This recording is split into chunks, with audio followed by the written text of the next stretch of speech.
Throughout the history of humankind, there have been several technological disruptions that have changed the course of human evolution.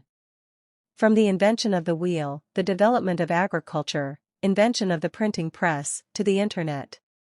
These innovations have completely transformed the way we live, work, and communicate. And today we're seeing a new disruption take place. Some like to downplay it, some are just scared of it.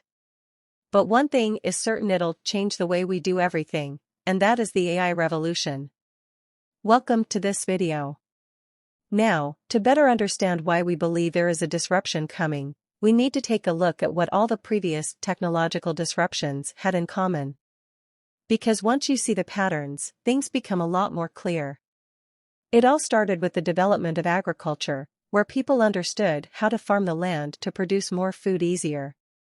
This removed the need for hunters to risk their lives every day and provided a stable source of resources for the masses. It's how civilization started. It continued with the invention of the wheel, which allowed more goods and people to be transported easier. The printing press, invented in the 15th century, allowed more people to get access to knowledge easier. The Industrial Revolution allowed us to make more things easier. And it goes on and on for every new technology. Do you see the pattern here? Every time we manage to do way more with way less, a disruption happens. Now, out of all of these, let's take a closer look at one in particular, one that's closely related to what we're seeing today, and that is the printing press. Now, before the invention of the printing press, life was vastly different in terms of access to knowledge and information. Books were considered a luxury item and were very expensive to produce, often being hand-copied by scribes, monks, and other literate individuals, usually in the church.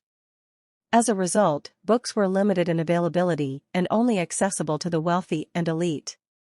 For the common people, oral storytelling and memorization were the primary means of transmitting information and preserving cultural traditions. That's the reason why bards were so popular back in the day. They were highly regarded for their ability to remember and recite epic tales, myths, and legends. And the lack of printed books also meant the dissemination of knowledge was restricted to those who had access to it, mainly the wealthy and the elite. This led to an information gap between the ruling class and the common people, who were left without access to essential information. Without printed materials, education was limited to a select few.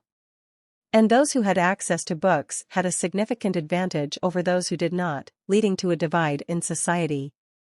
The common people were often illiterate, making them more vulnerable to manipulation and exploitation. But everything changed mid-15th century, when the printing press was invented. It revolutionized the way books are produced, making them more accessible and affordable to the masses. Books could now be produced more quickly, more cheaply, and with greater accuracy. All of a sudden, information was not reserved for the elite anymore. Anyone could now have access to the same quality of information with little to no barriers of entry. The printing press did one huge thing: democratization of knowledge. It allowed anyone equal access to knowledge, regardless of their background, family prestige, or access to a high-level school. The pursuit of knowledge and understanding of the world was now free. Which leads us to today's topic. You see, what we have today is a democratization of ability. Now, before we go into what we mean by this, let's take a short look at how AI works, whether we're talking about Chat, GPT, or other models. Essentially, these AIs are chatbots that understand and respond to natural language.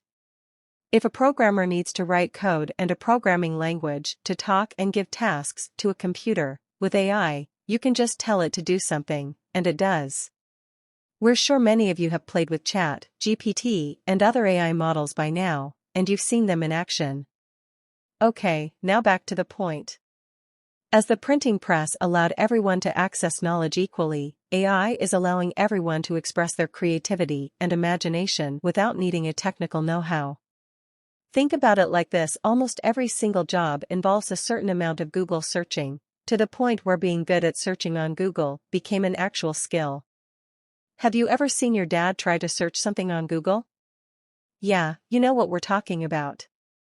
We rely on the collective knowledge of others to figure out our own stuff. That's why forums and online resources exist. It's only a matter of how well you manage to find what you're looking for.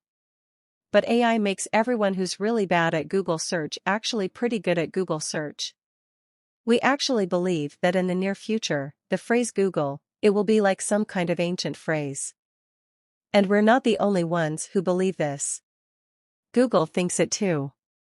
Because a world without Google search means bankruptcy for Google. You see, 81% of Google's revenue comes from ads. They know AI is the death of Google search, and they're spending big money to avoid it. They know they can't beat AI, so they joined the game with their own version, which so far failed miserably because they rushed it, because they're panicking. So for once, even your dad can now search for accurate knowledge using AI, which is a really big deal. The ability to search for relevant information is not that important anymore, which is great news in the grand scheme of things. In a way, it's similar to what the printing press did to the availability of knowledge. Now, you don't have to be internet savvy to find what you're looking for. And secondly, we mentioned not needing technological know how you see the world around you runs on code and pixels. They are the bread and butter of how we interact with each other every single day.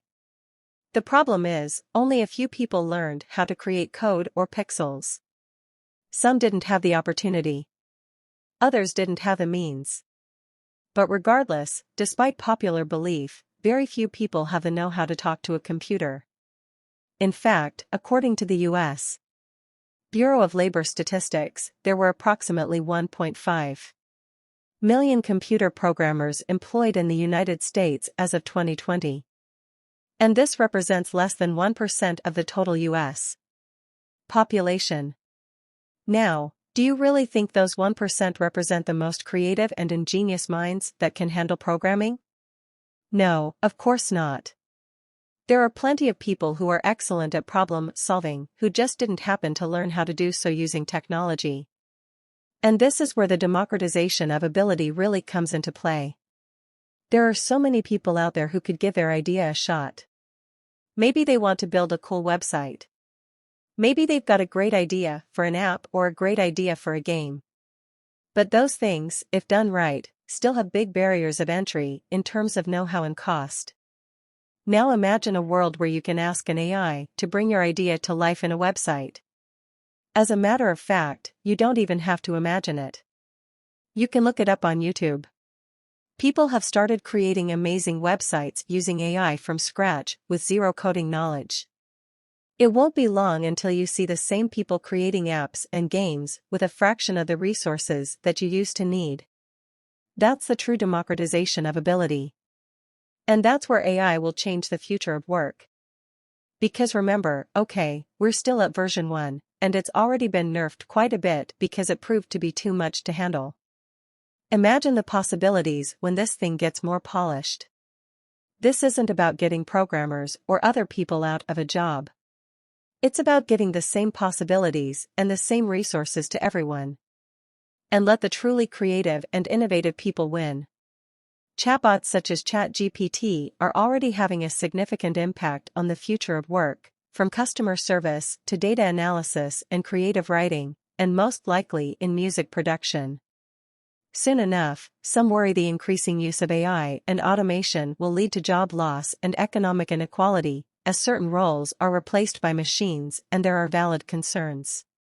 But it's important to understand the age of AI is here, and it's not going anywhere. The only thing left to do is to make sure everyone has equal access to it and everyone can benefit from it. At the end of the day, we're seeing the same pattern as with other disruptive technologies, doing way more with way less.